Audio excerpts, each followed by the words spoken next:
दोस्तों तो आज के इस वीडियो में बात करेंगे एक और अपकमिंग आईपीओ के बारे में। तो कल से मार्केट में एक और आईपीओ ओपन होने वाला है। इस आईपीओ के एंकर लिस्ट को देखें तो आईपीओ का एंकर लिस्ट बढ़िया आया है। ग्रे मार्केट में इसका प्रीमियम भी काफ़ी अच्छे प्राइस के ऊपर देखने को मिल रहा है।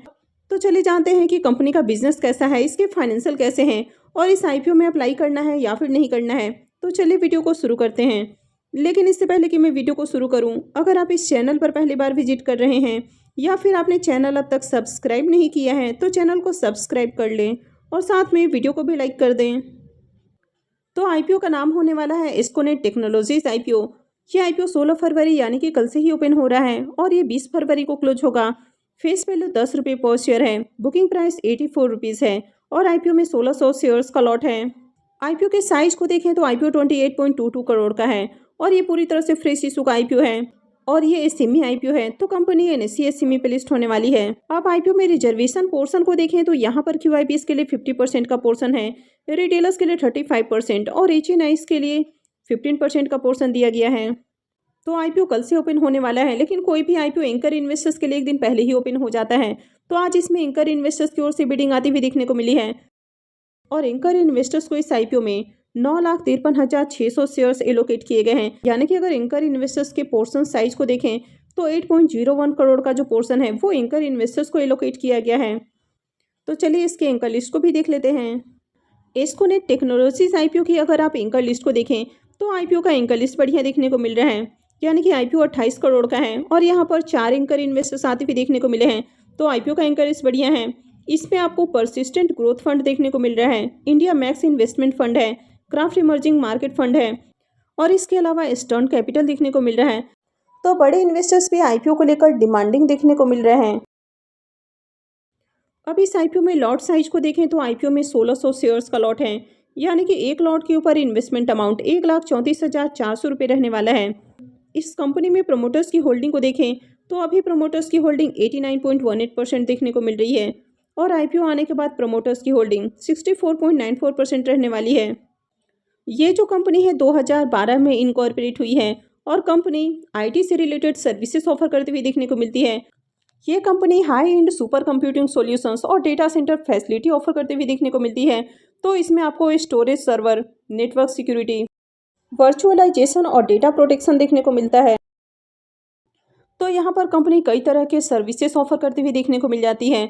तो इसमें आपको server and graphics work station देखने को मिलता है, कॉम्प्रहेंसिव डेटा स्टोरेज सॉल्यूशंस है, virtualisation software, backup and disaster recovery solutions. तो इस तरह के कई सारे कंपनी सॉल्यूशन और सर्विसेज ऑफर करती है।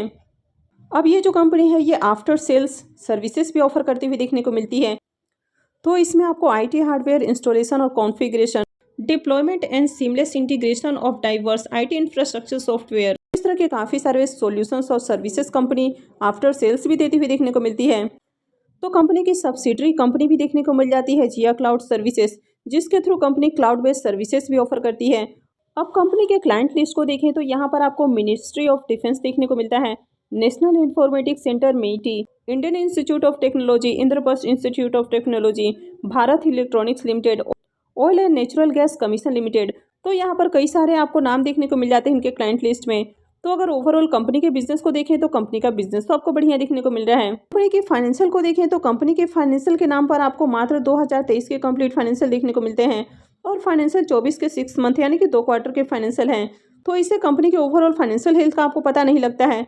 अब यहाँ पर देखें तो आपको जो फाइनेंशियल यहाँ पर दिखाए गए हैं तो इसमें देखें तो एसेट के अंदर ग्रोथ है, रेवेन्यू के अंदर भी आपको ग्रोथ देखने को मिल रही है, प्रॉफिट के अंदर भी देखें तो प्रॉफिट के अंदर भी आपको इजाफा देखने को मिल रहा है, नेटवर्थ को भी देखें तो कंपनी के नेटवर्थ के अंदर भी ग्रोथ है, कंपनी के रिजर्व भी बढ़ती हुई देखने को मिले हैं और साथ में कंपनी के ऊपर जो डेट है वो आपको कम होते हुए देखने को मिला है। लेकिन अगर कंपनी के डेट को भी देखें तो कंपनी का डेट आपको ज़्यादा देखने को मिल रहा है, क्योंकि अगर कंपनी के रिजर्व देखें तो 825 लाख का रिजर्व है, कंपनी के ऊपर 10 करोड़ का डेट है, जबकि कंपनी के रिजर्व को देखें तो 8.8 करोड़ का कंपनी के पास रिजर्व है और कंपनी 3 करोड़ का प्रॉफिट बना रही है। तो यहाँ पर जो कंपनी के फाइनेंशियल आपको देखने को मिल रहे हैं तो इसे कंपनी के बारे में ज़्यादा पता नहीं लगता है। ओवरऑल देखें तो कंपनी के फाइनेंशियल बढ़िया हैं, लेकिन कंपनी के ऊपर डेट थोड़ा ज़्यादा देखने को मिल रहा है। अब इस कंपनी के मार्केट कैप को देखें तो 104 करोड़ के अराउंड इसका मार्केट कैप आपको देखने को मिल जाता है और आरओई और आरओसी नंबर यहाँ पर देखें तो बहुत हाई देखने को मिल रहा है। Debt to equity ratio almost 2 के अराउंड है, तो कंपनी के ऊपर डेट बहुत हाई है। और कंपनी आईपीओ से जो फंड रेज करने वाली है तो उसे कर्ज का भुगतान नहीं करेगी।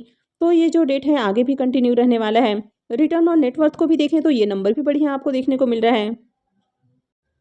पी मल्टीपल को देखें तो 24.87 का पी मल्टीपल देखने को मिल रहा है। तो यहाँ पर कंपनी आपको ज़्यादा सस्ते प्राइस के ऊपर आईपीओ लाती हुई देखने को नहीं मिल रही है। तो चलिए इसको इसकी पेयर से भी कंपेयर करके देख लेते हैं।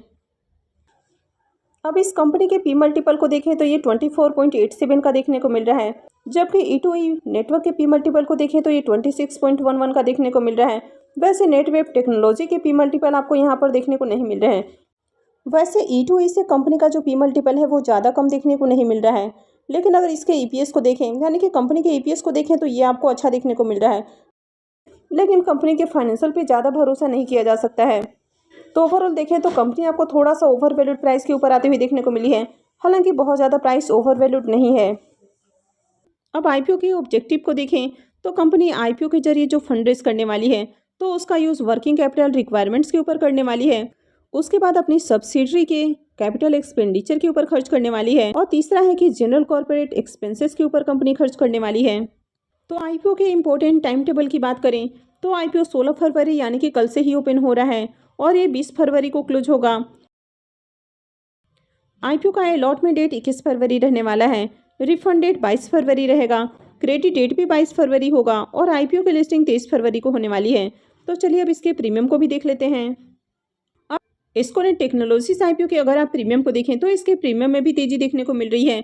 तो थोड़ी देर पहले जहां इसका प्रीमियम 31 रुपये के ऊपर देखने को मिल रहा था वो अभी 36 रुपये के ऊपर देखने को मिल रहा है, और आईपीओ में 1600 शेयर्स का लॉट है। इसका मतलब है कि आईपीओ से 57,600 रुपये का प्रॉफिट हो सकता है। अगर इसके प्रीमियम को भी देखें तो इसका प्रीमियम 43% के अराउंड आपको देखने को मिल रहा है। तो इसके प्रीमियम को देखें तो इसके प्रीमियम आपको अट्रैक्टिव प्राइस के ऊपर देखने को मिल रहे हैं। अब कंपनी के बिजनेस की बात करें तो कंपनी का बिजनेस आपको बढ़िया देखने को मिल रहा है। कंपनी के फाइनेंशियल के नाम पर फाइनेंशियल 23 और फाइनेंशियल 24 के 2 क्वार्टर का ही फाइनेंशियल देखने को मिलता है, तो इससे आपको कंपनी के फाइनेंशियल हेल्थ के बारे में ज़्यादा पता नहीं लगता है। लेकिन ओवरऑल देखें तो आईपीओ का एंकर लिस्ट बढ़िया आती हुई देखने को मिला है। आईपीओ का ग्रे मार्केट में प्रीमियम अच्छे प्राइस के ऊपर देखने को मिल रहा है।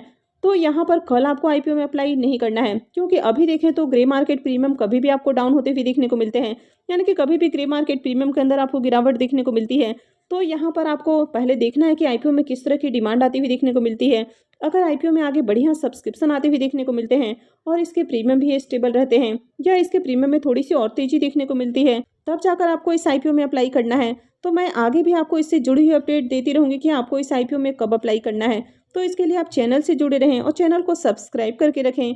और अगर आपने इस वीडियो को अब तक लाइक नहीं किया है तो वीडियो को भी लाइक कर दें। और वीडियो को अंत तक देखने के लिए आप सबका बहुत बहुत धन्यवाद।